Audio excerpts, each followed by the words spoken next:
Hello बच्चों, 4 जून 2023 JEE advanced का exam आ चुका है और कुछ ही दिन बचे हैं। तो इन आखिरी के कुछ दिनों में अपने को कुछ बातों का ध्यान रखना पड़ता है।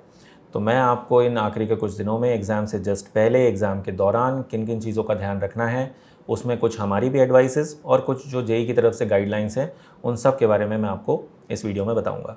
तो सबसे पहले अपन स्टार्ट करते हैं जेईई की जो गाइडलाइंस इशू करी गई हैं, जो आपके एडमिट कार्ड पर दी हुई हैं। तो उनसे मैं आपको फेमिलियर करवा दूँ, क्लियर कर दूँ कि क्या क्या बातों का ध्यान रखना है। तो सबसे पहली चीज़, खुद जेईई भी आपको एडवाइस कर रहा है कि आप एग्ज़ाम जो आपका सेंटर है उसको एक दिन पहले विज़िट कर लें। जिस दिन आपका एग्ज़ाम है उससे एक दिन पहले अपना एग्ज़ाम सेंटर विज़िट कर लें, देख लें उसकी लोकेशन कहाँ है, कैसे पहुँचते हैं और आप जहाँ पे भी रुके हैं वहाँ से एग्ज़ाम सेंटर पर पहुँचने में कितना समय लगता है, जिससे कि एग्ज़ाम वाले दिन कोई गड़बड़ की गुंजाइश ना हो। उसके अलावा आपको क्या तैयारी करनी है एग्ज़ाम से एक दिन पहले, आपके पास आपके एडमिट कार्ड का प्रिंट आउट होना चाहिए। अब मैं उन डॉक्यूमेंट्स की बात कर रहा हूँ जो आपको लेके जाने होंगे एग्ज़ाम सेंटर पे। तो आपको अपने एडमिट कार्ड का आपके पास प्रिंट आउट होना चाहिए। आपके पास एक फ़ोटो आईडी होनी चाहिए। फ़ोटो आईडी का मतलब है आपका Aadhaar card, PAN card, passport, voter ID, इनमें से कुछ भी हो सकता है। और इसके अलावा आप क्या लेके जा सकते हैं, आप पेन पेंसिल लेके जा सकते हैं और अपनी पानी की बॉटल लेके जा सकते हैं। तो पानी की बॉटल बस ध्यान रखें कि ट्रांसपेरेंट बॉटल में होनी चाहिए। इसके अलावा एक और चीज़ है कि जो आप फुटवेयर पहन के जाएंगे, पैरों में जो पहन के जाएंगे, जेईई ने खुद एडवाइस किया है कि ओपन फुटवेयर प्रेफरेबली पहन के जाएं। शूज़ वगैरह जैसी चीज़ें अवॉइड करें, जिससे कि चेकिंग में आपको परेशान ना किया जाए। चप्पल और सैंडल्स को प्रेफर करें। एडमिट कार्ड का प्रिंट आउट लेकर एक बात ध्यान रखें कि एडमिट कार्ड के फर्स्ट पेज पर सबसे नीचे आप देखेंगे सिग्नेचर करने की जगह है। वहाँ पर अपने पेरेंट्स से सिग्नेचर करवा लें पहले से, और आप भी खुद सिग्नेचर करके रख लें, क्योंकि ये एडमिट कार्ड आपको अपने एग्ज़ाम वाले दिन पेपर 2 जब आपका होगा उस दौरान सबमिट करना होगा। तो साइन आप पहले से करके रख लें और अपने पेरेंट्स से भी करवा लें। इसके बाद आती है एग्ज़ाम वाले दिन की बात। तो एग्ज़ाम वाला दिन आ गया, आपने ये सारे डॉक्यूमेंट्स प्रिपेयर करके रख लिया, आपने पहले से सेंटर विज़िट करके देख लिया। अब आपको एग्ज़ाम वाले दिन क्या करना है। एग्ज़ाम वाले दिन आपका पहला पेपर आपको पता होगा 9 बजे है और दूसरा पेपर दोपहर में 2:30 यानी कि 2:30 बजे। 9 बजे वाले पेपर से पहले आपका जो रिपोर्टिंग टाइम है एग्ज़ाम सेंटर पे वो है 7 बजे सुबह, 7 ओ क्लॉक। इतना जल्दी क्यों है? क्योंकि आपको आपकी डेजिग्नेटेड सीट पे बैठाने से पहले कुछ प्रोसेसेस हैं जो किए जाएंगे जिसमें समय लगेगा। वो प्रोसेसेस क्या हैं? आपका आइडेंटिटी वेरिफिकेशन होगा, इसलिए आपसे फ़ोटो आईडी मंगवाई गई है। आपका बायोमेट्रिक अटेंडेंस होगी, ठीक है, और उसके अलावा आपकी चेकिंग भी होगी। तो आप जो भी चीज़ें लेकर आए हैं, आपने जो भी जिस तरह के शूज़ और फुटवेयर पहने, ये सब चीज़ों को चेक किया जाएगा, फ्रिस्किंग करी जाएगी कि आप कोई भी प्रोहिबिटेड आइटम लेकर तो नहीं आए। तो इन सब कामों में समय लगता है और ये सब सारे काम हो जाने के बाद आपको लगभग 8:30 यानी कि एग्ज़ाम टाइम शुरू होने से आधे घंटे पहले आपको आपकी सीट पे बैठा दिया जाएगा। अब आप अपनी सीट पे जब बैठ जाते हैं तो आपको आधे घंटे पहले सीट पे बैठा दिया। एग्ज़ाम शुरू होने से 25 मिनट पहले आप अपने कंप्यूटर पे लॉगिन कर सकते हैं। लॉगिन करने के लिए जो लॉगिन आईडी है वो आपका जेईई एडवांस्ड का रोल नंबर है और जो पासवर्ड है वो आपकी डेट ऑफ बर्थ है।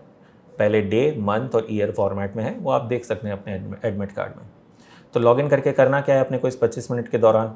अपने को इंस्ट्रक्शंस पढ़ने की छूट है इस 25 मिनट में, जिससे कि हमारा 3 घंटे के दौरान जो एग्ज़ाम वाला टाइम है उसमें हमारा समय ना खर्च हो। तो इस 25 मिनट में उन इंस्ट्रक्शंस को बहुत ही अच्छे से पढ़ना है, एक एक लाइन, एक एक शब्द ध्यान से।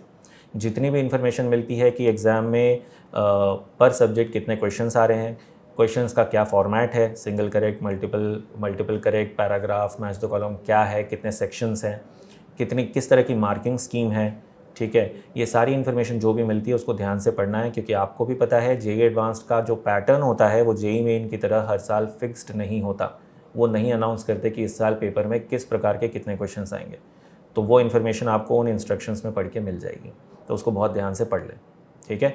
और अपनी एक स्ट्रैटेजी बना लें कि अगर मल्टीपल करेक्ट क्वेश्चंस इतने हैं तो जैसा कि आपको साल भर हमने बार बार बताया है प्रिपरेशन के दौरान कि मल्टीपल करेक्ट वालों को बाद में करें। जो भी अपनी अप्रोच है ना स्ट्रैटेजी की, सिंगल करेक्ट को पहले कर लें, फिर न्यूमेरिकल को कर लें, मल्टीपल को बाद में करें क्योंकि वो समय ज़्यादा लेते हैं और उसका पूरा सही होने के चांसेस कम होते हैं। तो नेगेटिव मार्किंग अवॉइड करें। ध्यान रखें कि पार्शियल मार्किंग है कि नहीं है मल्टीपल करेक्ट में। इन सब बातों को अच्छे से पढ़ लें और अपनी एक स्ट्रैटेजी बना लें कि हम इस तरह से क्वेश्चंस को करेंगे, पहले ये वाले, फिर ये वाले, फिर इस तरह से। उसके बाद पेपर आपका स्टार्ट हो जाएगा। पेपर दे लें आप अपना फर्स्ट पेपर। अब आती है पेपर 1 और पेपर 2 से के बीच वाले समय की बात। तो एक बात का ध्यान रखें कि जो भी चीज़ें, जो भी प्रोसेसेस पेपर 1 के पहले हुए थे, आइडेंटिटी वेरिफिकेशन, बायोमेट्रिक अटेंडेंस और फ्रिस्किंग, चेकिंग आपकी, वो सारी चीज़ें पेपर 2 से पहले भी होंगी। इसका मतलब है कि पेपर 2 आपका 2:30 ढाई बजे स्टार्ट होगा, लेकिन ये नहीं कि अपन उस पेपर के लिए 2 बजे ही सेंटर पे पहुंच रहे हैं, क्योंकि ये सारे प्रोसेसेस फिर से होने हैं। तो समय से एकदम अच्छे से वहाँ पर 2 बजे से आपको अगर सीट पे बैठना है तो उससे पर्याप्त समय पहले आप सेंटर पे पहुँच जाएँ, ये सारे प्रोसेसेस करवा के अपनी सीट पे पहुँच जाएँ, और फिर वही 25 मिनट्स पहले आप अपना लॉगिन करके इंस्ट्रक्शंस पढ़ लें पेपर 2 के लिए, क्योंकि पेपर 2 का फॉर्मेट पेपर 1 से डिफरेंट हो सकता है। आपको एक बात और मैं बताता हूँ, जेई ने ये खुद कहा भी है, ये बोलने की ज़रूरत है नहीं, आप में से ज़्यादातर लोगों को पता है, बट फिर भी कोई भी electronic item, mobile, watches, digital watches, in fact ध्यान रखें बेटा, एनालॉग वॉचेस को भी मना कर दिया है, प्रोहिबिटेड आइटम्स की लिस्ट में डाल दिया है, ठीक है। Not just digital watches, smart watches, digital, analogue, कोई भी तरह की वॉच, ठीक है। ब्लूटूथ डिवाइसेस, हेडफोन्स, ये सब तो ऑब्वियस सी बात है कि ये सब लेके नहीं जाना है। इनफैक्ट ज्वेलरी आइटम्स, मेटल के बड़े बड़े कड़े, इन सब चीज़ों को भी अवॉइड करना है। तो ये सब चीज़ें भी बेहतर होगा, देखो आपको चेकिंग में परेशान ना किया जाए कि ये क्यों पहना है, ये क्यों लेकर आए हैं, कि आप इनको ना ही लेके जाएं। तो ये हो गई पूरी जेई की तरफ से गाइडलाइंस। अब मैं आपको हमारी तरफ से कुछ चीज़ें और जो हम बोलेंगे कि ध्यान रखना आप, उसके बारे में बताता हूँ। तो देखो, पहली चीज़, घबराना नहीं है अपने को। पेपर 1, मान लीजिए फॉर एग्ज़ाम्पल आपने पेपर 1 स्टार्ट किया और आपने अपने सबसे स्ट्रॉन्ग सब्जेक्ट से स्टार्ट किया, और आप वर्स्ट केस सिनेरियो लेके चल रहे हैं अपन, कि मान लीजिए आपने अपने सबसे, जिसमें सबसे ज़्यादा कॉन्फिडेंस उस सब्जेक्ट से स्टार्ट किया और शुरू के 4-5 क्वेश्चन लगातार आपसे नहीं होते हैं। तो ऐसे में क्या होता है कि स्टूडेंट्स घबरा जाते हैं कि मेरा जो सबसे स्ट्रॉन्ग सब्जेक्ट है उसी में मेरी ऐसी शुरुआत हुई है, और उस चक्कर में वो घबराहट जो हो जाती है उससे उनका आगे का पूरा पेपर बिगड़ जाता है। तो अपने को इस तरह का बिल्कुल काम नहीं करना है, अपने को फुल कॉन्फिडेंस रखना है। ध्यान रखना है कि अगर आपका सबसे स्ट्रॉन्ग सब्जेक्ट, जिसमें आपको सबसे ज़्यादा कॉन्फिडेंस था, उसमें आपसे अगर नहीं हो रहे हैं ये 4-5 क्वेश्चन, तो वो डिफ़िकल्ट होंगे, और वो सिर्फ आपके लिए डिफ़िकल्ट नहीं है, वो सभी के लिए डिफ़िकल्ट होंगे। इस तरह का कॉन्फिडेंस आपको अपने आप में रखना है, और ध्यान रखना है कि अगर ये इस तरह का डिफ़िकल्ट पेपर आया है तो उस सब्जेक्ट में एवरेज नंबर और कट ऑफ नंबर अपने आप ही नीचे चले जाएंगे। तो ये चीज़ें हो सकती हैं, अपने को किस्मत के भरोसे नहीं रहना है कि ये मेरी किस्मत ख़राब हो गई इसलिए मेरा पेपर बिगड़ गया। ये बात आपको ध्यान आ जानी चाहिए कि अगर सवाल नहीं हो रहे हैं ऐसे सब्जेक्ट में जो मुझे आता है बहुत अच्छे से, दैट मीन्स वो पेपर मुश्किल है, और सिर्फ मेरे लिए नहीं, सबके लिए मुश्किल है। एक बात तो ये हो गई। दूसरी एडवाइस, देखो पेपर 1 और पेपर 2 के बीच में वो जो 2.5 आवर्स का जो गैप है, जैसे ही आप पेपर 1 से निकलते हैं बाहर, तो ध्यान रखें, एक काम जो बिल्कुल नहीं करना है, अपने पेपर 1 को किसी भी फ्रेंड से डिस्कस नहीं करना है कि आपने कितने क्वेश्चन किए, कौन कौन से किए और क्या आंसर आया। इसके बारे में कोई डिस्कशन नहीं करना है आपको पेपर 1 और पेपर 2 के बीच में। वो पेपर 1 हो गया, अगर उसमें कुछ गलतियाँ हुई भी होंगी तो उन गलतियों के बारे में डिस्कस करके पेपर 2 बिगाड़ लेना, क्योंकि हम परेशान हो जाएं, हम नर्वस हो जाएं कि हमारा पेपर 1 तो हमारी उम्मीद से ज़्यादा बिगड़ गया है, इस बात को सोच के पेपर 2 को बिगाड़ लिया जाए, इसमें कोई अक्लमंदी नहीं है।